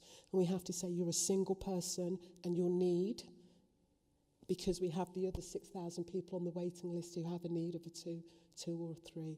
So it's about how we balance people's wants with their needs and manage expectation that the borough is further, but also recognise there will be particular cases where being in a geographical area needs to be where they need to be. and we also need to look at how we develop more properties. So I've been talking to organisations like Longhurst, Grand Union and Greatwell that say, well, when you're building a development that's got 20, could we part fund and therefore you can build 20, 24? And I think that will be the benefit of bringing the registered partners to us. We also need to utilise our right to buy receipts. Not going to give you a party political broadcast, I'm just going to give you facts that when we sell a property, whilst we sell that at a discount, the income that we get back from that, we are only allowed to use 50% of that. Now, there's not many places where I can go and buy half a property. So for every new property that we purchase, we have to match fund that 50%. And the government give us a timeline of when we need to utilise those funds. So the next timeline is coming up to us is March 2025, and we will be going out to purchase property within our historical estates stock, but also new build. Because if we don't hit those timelines and buy those right properties, then we actually have to give that money back. So that's a conversation, again, we'll be having with developers that will say, our list tells us very clearly that we have a large demand for adapted properties. We need to purchase and build properties that are adapted or adaptable, and we need to develop. So I'm really proud to say that within my first year, the 3 legacy large developments that we had that were, I think, were Corby, we are getting over the line now. You are seeing those not only built, but the 2 of them will be coming to completion. And we also are able to develop and deliver properties for our armed forces. So for Cheltenham Road development that will deliver 15 to 18 properties. So we're starting the momentum. We recognise there is a lot to do. We need to talk to a lot of people to get an understanding. I know some councils have been absolutely radical, and they've got rid of their D and their E list. I'm not advocating that we do that, but they will say, you know, we're not going to house you on a top priority, so we need to work with you to find you other options. And we need to work with our estate agents. But I do think managing expectation is also important, because there are people who have a want. You know, I want a 4-bedroomed house. And actually, there are situations where we say, you know, you have to share a bedroom. Your children may want a bedroom each, but actually, the reality is if we can help you, your children are going to have to share for a period longer. And you may need to pick some wider geographical areas because those properties may be there. So lots to do. The team, I would say, are doing a fantastic job. I don't say that because I have to. I say that because that is factual. But it is pressurised, and we do need to look at our resources to actually manage that better and provide a better service to residents and manage the expectation. But I wanted to reassure yourself that we are doing that. We are making some changes and some shifts around how we look at that process. But also, to be clear, the discretion that some residents think we have, when you look at the statutory thing, we actually don't. And it is appropriate that we allocate our most precious resource, which is our people and our stock, in the appropriate way. So we do have to make some of those hard decisions, and that does mean we have to say to people, well, actually, no, you can't have the 4-bedroomed. Actually, your need is a 2. So I hope I've answered some of the questions that you have there, and I hope that you will, well, I'm sure, and I'm very encouraged that you will take part, Councillor Buckingham, in the survey that we'll be bringing out to members. So I'll open the floor to anyone else who has any further questions for us today. Councillor Buckingham, did you want to come back on anything before I move on? Just one thing, that within your paperwork, you were saying that there are 6,500 people on the waiting list, but some of those will be tenants of the council who just need to move up or down or whatever. So I understand, you know, but at the same time, we do have a lot of stock that will transfer back. Thank you. Thank you, Councillor Buckingham. Councillor Mercer. Thank you, Chairman. A number of things that concern me. The population of the country is growing by about 800,000 a year. The housing stock's growing by about 200,000 a year. which means that it's becoming more and more out of a line. What are your forecasts for the waiting list size and how you manage it over the next 5 years? For instance, if that excess population, of whatever cause, are presenting as homeless, because superficially that's what's going to happen, that means a massive increase in the number of people seeking accommodation that will eventually filter through to keyways somewhere in the country. What impact is that going to have on your department and its need for staffing to handle your forecasts of the future increases in numbers? So we've done some modelling. It's difficult to give you the figure because when the question you've premised is that all of those people will get council housing, and I think I said at the beginning that isn't necessarily what I'm thinking of the homelessness duty. Yeah, so the homelessness duty, the duty is to provide accommodation and support. It isn't to provide a council house. So we need to be really clear that while some of them will get council housing, the demand will be that we need to look at whether the home ownership is a viable option, shared ownership, or the private sector. So council housing plays a part, but a small part in that wider demand. And around that, there's issues around affordability and cost of living and lots of other things.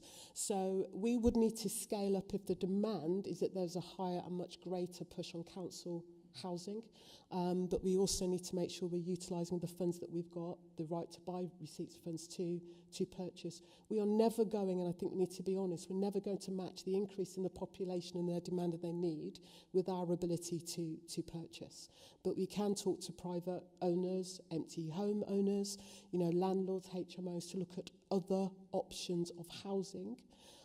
We have a number of people on our housing list who have a substantial income.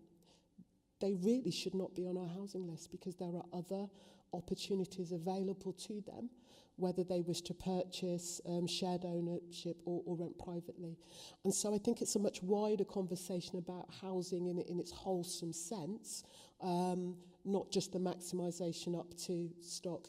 Also, when we review, you will see some of that 6,000. If I maxed up staff to trend, I'd have 5,000 people in my department, but actually a number of those on there don't need to be housed, or it's a better way of us using our current stock. So I think we need to do a lot more analysis. Current demand, yes, we are seeing an increase. We are seeing an increase in homeless applications, but we are also seeing an increase in those that we are turning away because they have other options and aren't actually homeless. And we need to look at the larger properties and the tenancies. So it's not a definitive answer because I can't give you the answer. Rather than to say, as that demand comes, we need to look at the loads of other options around housing. But council housing is not the end ticket now. Our responsibility is to support people to find affordable, safe housing, whether that is council, housing association. But we also need to lobby colleagues, and that's why I look for your support. We need to lobby the government that if I do sell a property and the right to buy, why is it that I can only use 50% of those receipts to buy another property? As I said, I can't buy half a house. So I think we need to look at some of that and the affordability as a whole on the housing market and the sector. I think you've slightly misunderstood what the focus of my question was.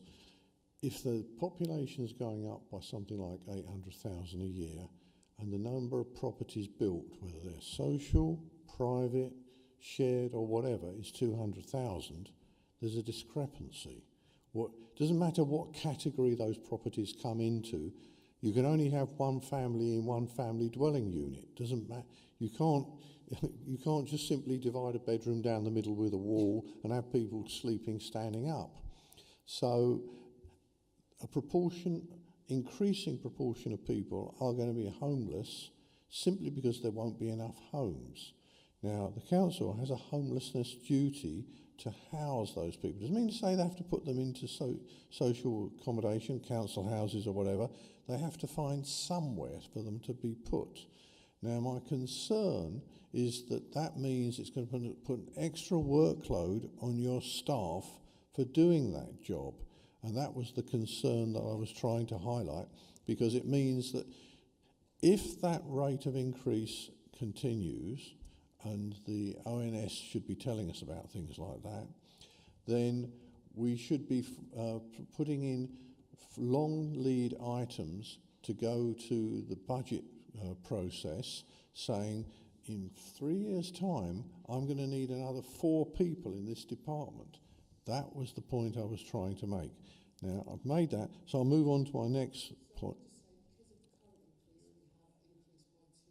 Sorry, because of the current increase, we have increased by 2 members of staff, but I think that's a more wider planning and a development and a government issue in terms of the ability to develop and provide more housing stock across the United Kingdom, not just necessarily the borough. We're not going to see that extra housing stock, whether we like it or not, because the industry cannot build any faster than it is. The successive governments have tried everything to try and raise the number of houses built per year, and unless there is a fundamental change in the technology or the planning system, or we somehow discover a load of unused land somewhere in the country, unless those happen, it's not going to change. How you split those houses between social, private, shared or whatever doesn't make any difference. They still only have one family per family unit, simple as that. So I wanted to move on from that. Years ago, when I first moved up to this area, we didn't have a accommodation to move into, and my wife was working for Bedford County Council at the time, Bedfordshire County Council. She was deemed a key worker, and they therefore arranged for her to get a local authority supplied flat, which we moved into. I have to say it was dreadful, running water on the walls, black fungus everywhere and so forth, but it was somewhere where we could go. Now, the idea of providing key workers that are needed by the local authority with accommodation, allowing them to move to the area when there's no other alternative, was very popular if you go back 30, 40, 50 years. Nowadays, I don't see it mentioned on any of the priority lists. Can you explain why that change occurred? No, is the answer to that question, because working in London boroughs, we had the exact same experience, and again, they couldn't.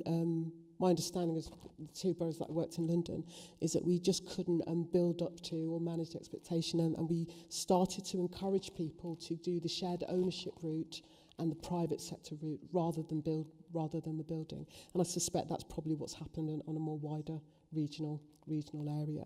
But also a lot of the NHS and those sort of departments started to kind of like co-build their own and moved into the registered partners were building and developing more than the councils were trying to do. So I expect we're seeing a kind of replication of that.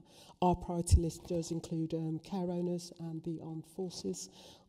So we do have a continued priority for a cohort of applicants, but I think in the end they determined that key workers were no overly different than anywhere else trying to find private accommodation. Well, can I suggest that you talk to your colleagues in other departments, because I know that some departments are having difficulty recruiting the staff they need, and the offer of accommodation, say for 6 months as a key worker, might be a significant incentive to improve recruitment. Just a suggestion. And that's exactly why we need to work more with the private rented sector and our empty properties to bring those types of properties back online to support not only key workers but other people coming into the area who support and develop our economy. So again, when I say to you that the council house is not the answer to all of the questions in relation to housing, it's very important that we work with partners to develop that. What you're saying is that being a key worker doesn't automatically give you an increased priority, you just go into the standard system. That's the point. We have to base our assessment on housing need. If your income and your work is such that your budget would enable you to rent in the private sector, we would encourage and support you to consider that. We have a very limited allocation of council stock, as you can see. And, you know, as you said, we are not building or private building. There are other opportunities there, and we need to support people into those avenues. I would argue that someone with a considerable medical need, who needs a disabled adapted property, may take a higher priority than a nurse, for example, who could live in a private house and or HMO. I can understand that, but that leads me to one final question then. The decision that key workers were not considered a priority ipso facto, they would merely be assessed on as if they were just anybody who lived in the area and applying. Was that a decision that was made by government and implemented through legislation, or is that a local decision? I know it wasn't a local decision. I believe that the statutory duties that we have in the legislation drove that decision, because we base you on your housing need rather than your employment tenure. So I can't answer the question as to why key workers currently take less priority or that priority changed. I can only answer the legislation that we have to use currently. Okay, that's clarified the issue to a degree. I've got one final question, and that is, are private landlords ever integrated into the Keyways scheme? Not currently, no. They're not currently integrated in the Keyways scheme. This is a council legislative structure, so they're not involved in the scheme. But as we said, as part of the review, we want to look at how we work with private landlords better, because they are a very good avenue to help us support our accommodation and housing needs in the borough. So they're not currently part of the Keyways process. Well, as a supplementary to that, I'm afraid, are you aware of any other local authorities that run housing allocation schemes integrate private landlords? So they don't integrate them, but there are a number of councils who may have a private rented letting sector within their private sector housing unit, but they are normally separated from the statutory legal duties that we have under Keyways. So the other, as far as you're aware, the other local housing authorities treat the situation the same as us. In other words, for instance, there would be no auto bidding through Keyways for a private rented property. That's correct. Would it be an advantage if there was? My personal view is no, we need to have a separate offer for the private rented sector. Thank you, Councillor Mercer. Councillor North. Thank you, Chair. You okay on time? Yeah, well, I know it's scheduled for 2.5 hours in our calendar, and I know that we've had this conversation previously about 2 hours. If everyone's happy to continue, then we'll continue, Chair. Happy. Yeah, don't worry. It's not. That didn't mean I was going to have a long list of questions. don't for one moment. I was just conscious we're kind of at 2 hours. So don't. Just a comment and a question, Chair. I agree with a lot of what you say normally and what you said today in response to, and I certainly share Councillor Buckingham's opening comments, Chair. I appreciate we're one council now, and we couldn't run with the different allocations policies.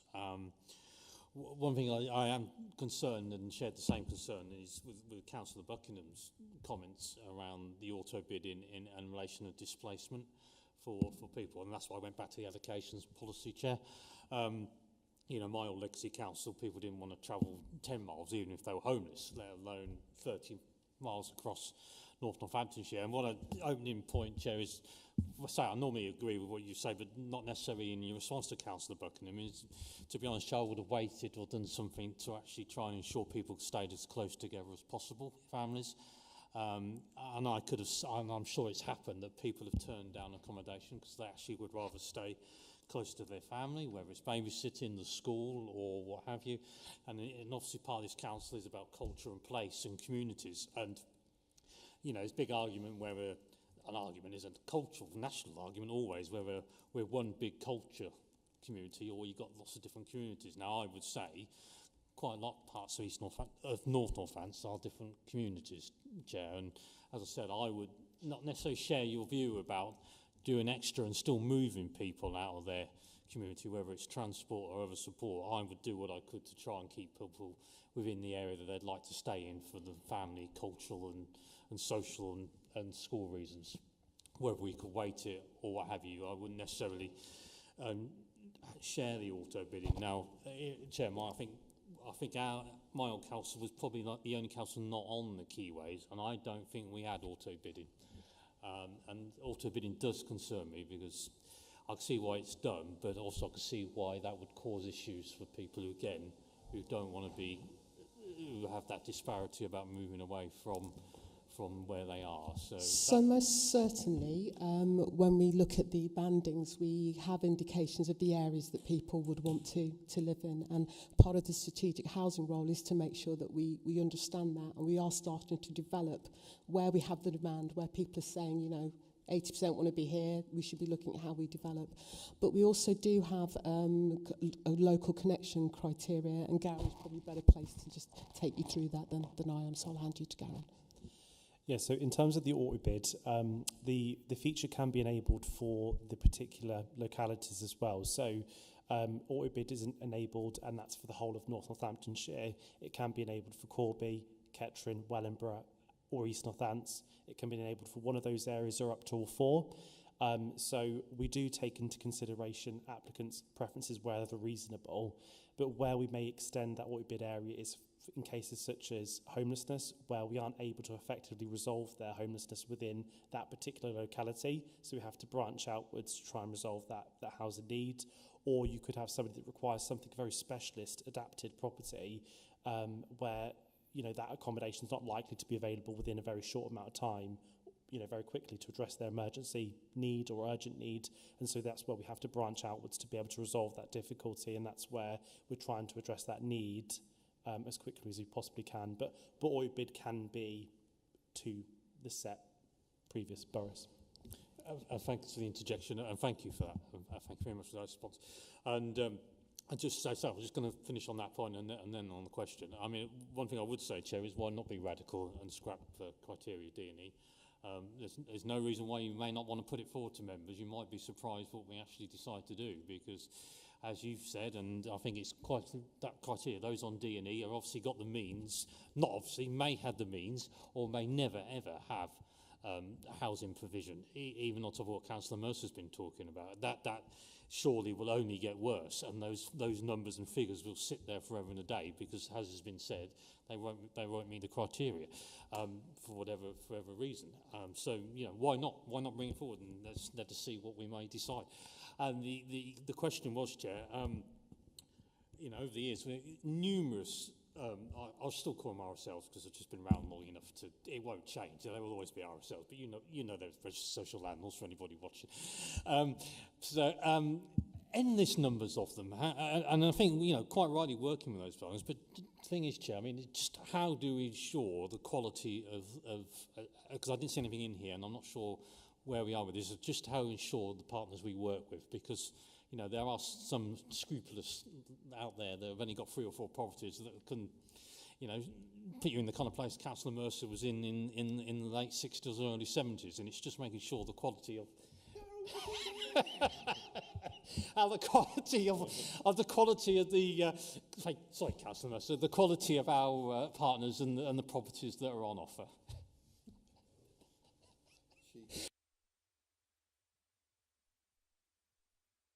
Thank you. Wholeheartedly agree, and that's why it's really important to get around the table with our registered partners and strategic partners. Some things they may do better than us, some things we may do better with them, and then some things we do collectively together. So I think we're all passionate about delivering good, strong and quality homes, and bringing those partners around the table is important.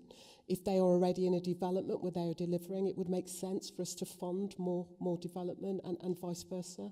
Also, they may be, you know, ahead of us and developing some adapted homes, you know, and looking at some of the, you know, some of our empty garage sites and all these other things. So I think bringing that expertise around the table is key, but that expertise includes residents, because they will tell us where they want to be, where their communities are, where their families are, where their work is. So it would be important that we build those properties and those communities in the areas, you know, that we want to see. And there's a raft of legislation that's coming in around, you know, the decent homes, the fire regulations and all of that, that we all have to be compliant and cognizant of.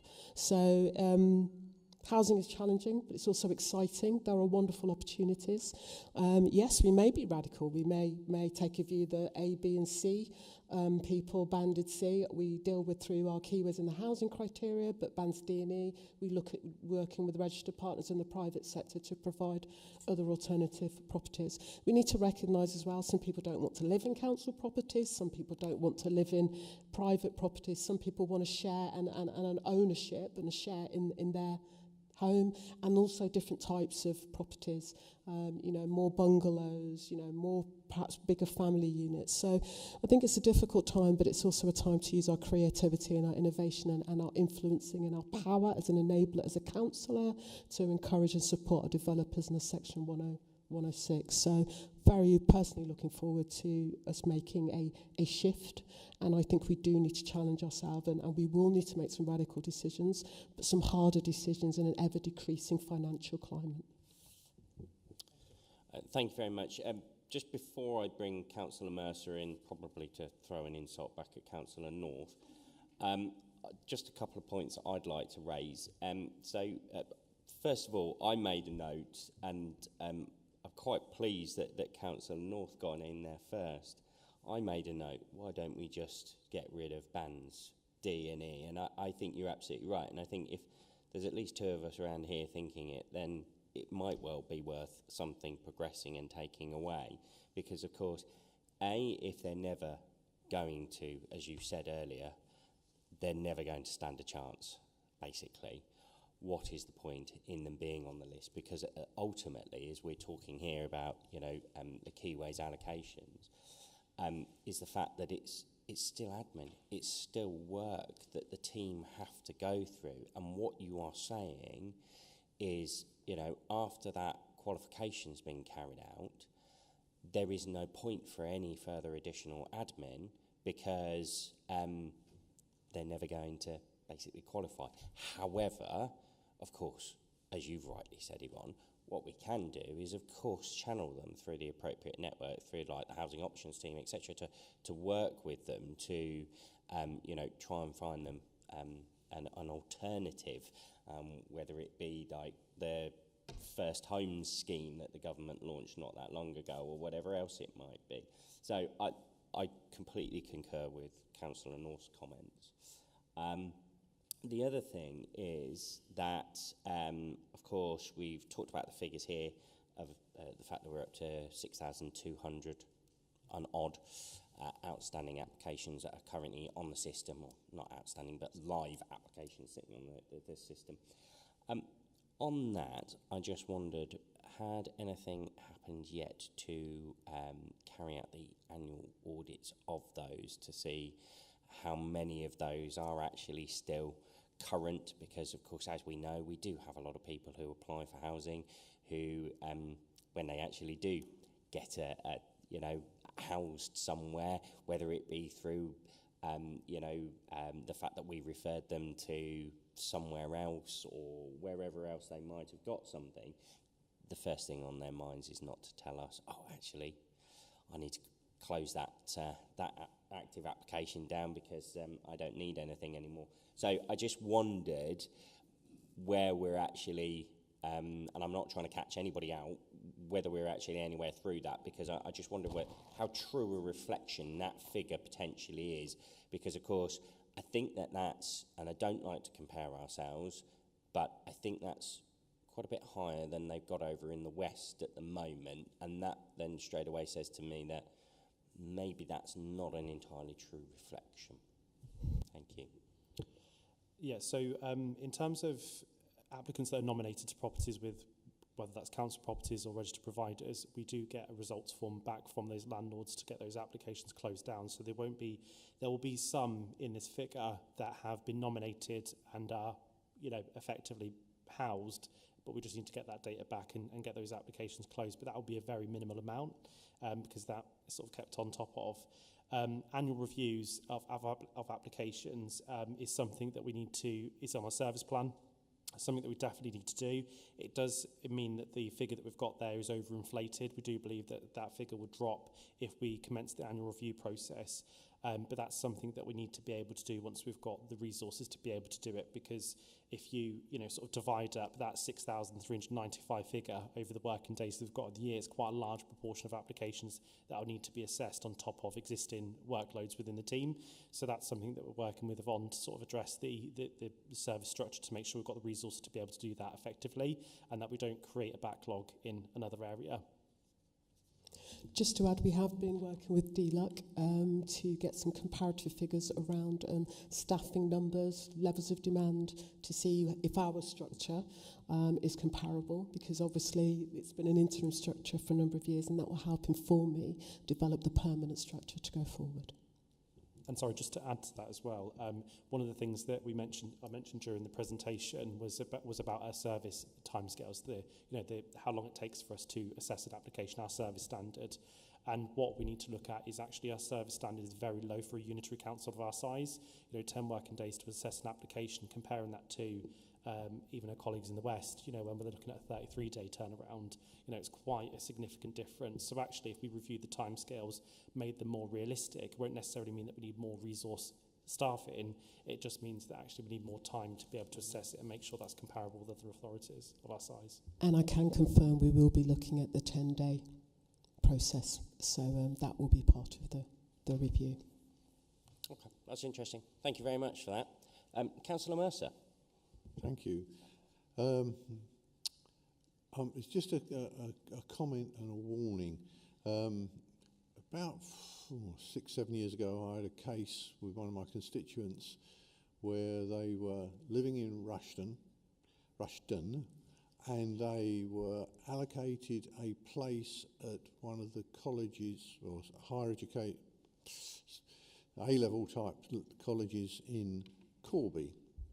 And they were told that that was their only place they could go to. So they had to give up education because they didn't have a car, they didn't drive, and the communications between the top of the unitary area and the bottom are so slow that it was virtually impossible. They could not find a set of buses changing at various points that would take them there in any reasonable time. So, although we are one unitary, we are not one physical connected community yet, and for some time we won't be. That in turn means that when we allocate homes to people, we need to ensure that all of the services they are depending upon are ones that they can get to from wherever they are allocated. With many things, such as primary school or even secondary school, you can switch schools. But if you're allocated a specialist training course at a particular college, you can't switch, and that poor person never got their training, never got their qualification. So it's merely pointing out that we need to be very careful that we acknowledge those issues and provide a service that copes with them. Thank you, Chairman. I don't know whether you wish to come back to that or just whether you Thank you. I mean, we obviously recognise the importance of the local connection, family, community and what that brings, but we also have to recognise the opportunities that come for us being a wider and a broader borough, but we also need to understand our place-shaping responsibility as a council. So you'll see I will be working with colleagues Graham and other organisations and partners around the table for us to do that more place-shaping, so that everybody has opportunity and choices, not just for housing, but their employment and living near their local communities. So, heard and understood, Councillor Mercer, we will work to support that. Thank you very much. Councillor Buckingham. Just just one thing, again, a warning. If you're going to do away with bands D and E, you need to put resources into the team, because what will happen, and I know this from experience, that those 2,000 people in those bands are going to find some way to up their band to AC. So the team there is going to start having, oh, I need to, get myself up to a band C, otherwise, and people see it as a safety net. Accommodation these days, you're looking at getting up towards £1,000 just to get on the accommodation somewhere. So, there is a knock-on effect. So if we're looking at that, we need to put extra resources in for Yvonne and the team. Thank you. I think just to come back on that, I completely take your point, but that's whereby, of course, if you are taking away the workload from not having to then manage those applications moving forward, you've freed up additional resource, which would then basically be utilised to do exactly what you have just said, is that, I suppose, you're kind of robbing Peter to pay Paul in that respect. So it would end up probably being all utilised to do that. And unfortunately, as I know from personal experience, there are people out there who do exactly what you've just said in any case, unfortunately, don't they? And of course, that makes it very challenging for the team to look into those, whereby there are individuals who do have a really urgent housing need based on whether it be medical and pregnancy, etc. So, yeah. Okay. Are there any other comments that you wish to add? So thank you, Chair. Really interesting and comments and challenging observations. Thank you, members around the table. Thank you to Garen for the presentation. But I couldn't end today without thanking the members of staff within the team that are working day in, day out to make a difference. They do understand, the needs, and they work in a compassionate way. There's a lot of regulation I've mentioned, but also there's a lot of compassion and empathy and consideration for the people that we are trying to help and support. So I would like to end by thanking the members of staff within that team for the hard work and continued dedication and commitment. Thank you. And thank you very much for both attending today and for giving up your valuable time. And on that note, we'll let you go and carry on with the day job. So thank you. Members, we now move on to item number 6, which is the Executive Forward Plan. Of course, with this, you have items on there for the forthcoming executive on the 16th of May, but then really looking at the items that we then have listed due to the timing of our next EAP meeting. Unfortunately, due to the forward plan, we don't have anything, or we don't have any time really to pull any of those items to the EAP. However, of course, I am open as to whether I don't really want to become a scrutiny function, because of course that's not the point. We are here to talk about policy, etc. But if there are any sort of burning issues on there that members have spotted that they think that we need to talk to officers about, then I'm happy to do so. However, we have tried to be as forward-thinking as possible and to bring any items that we felt would be key to this EAP beforehand in any case. So I'll just open that up, whether any members wish to raise anything on the Executive Forward Plan. No, okay, right. So in that case, we go to item number 7, which is the forward list for items of the EAP. You'll see that there are a few items that have actually already been listed for future discussion. Things such as the parking strategy, that is down for the July EAP. But again, I'm open to whether there are any items that members specifically wish to have brought to a future EAP to discuss that sort of future strategy and policy shaping. Councillor Buckingham. Thank you very much.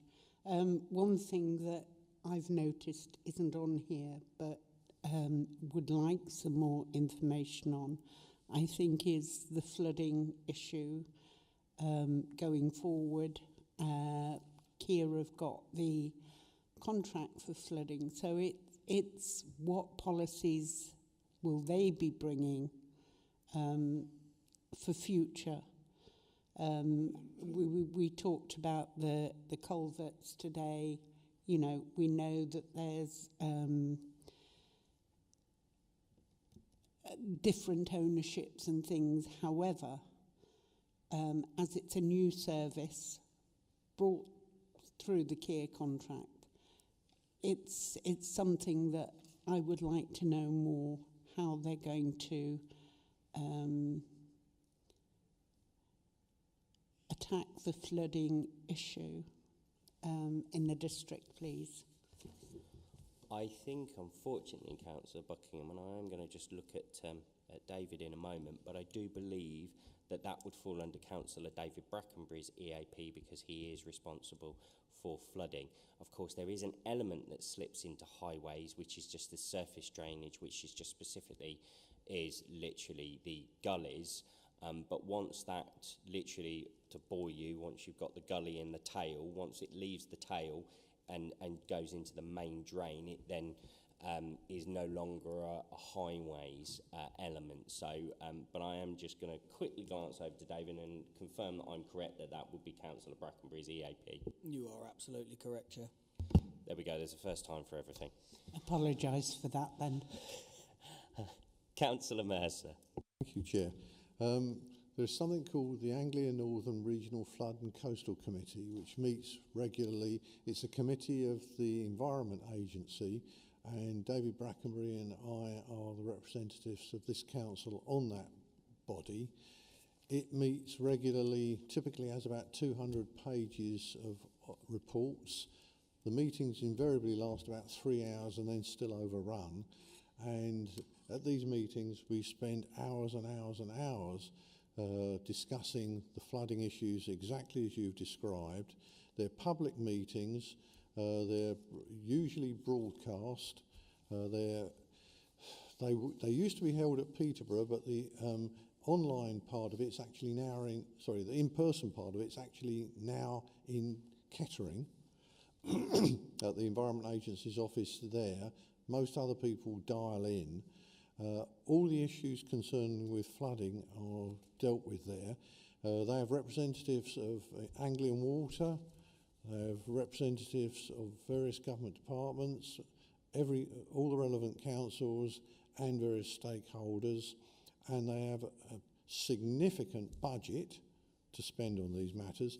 And on top of that, they levy a charge, a precept on this council that we have to pay to them towards paying for flooding protection. So if you're interested in this, I strongly recommend that you look up the Anglia Northern Regional Flood and Coastal Committee meetings and look in on them. And if you've got specific issues concerning flooding, speak to David Brackenbury or myself and we'll bring them up at the next meeting of the Regional Committee. Thank you, Councillor Mercer, for that additional information. Yeah, the other thing I would say is that looking at the proposed areas to explore, there's probably more there than we're going to manage in a civic year anyway if we do them justice.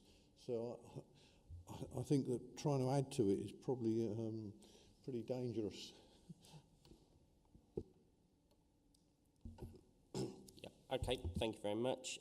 So if there's nothing else to add at this stage, then we'll draw the meeting to a close. I'm looking round. There isn't, so thank you very much all for your time. Much appreciated.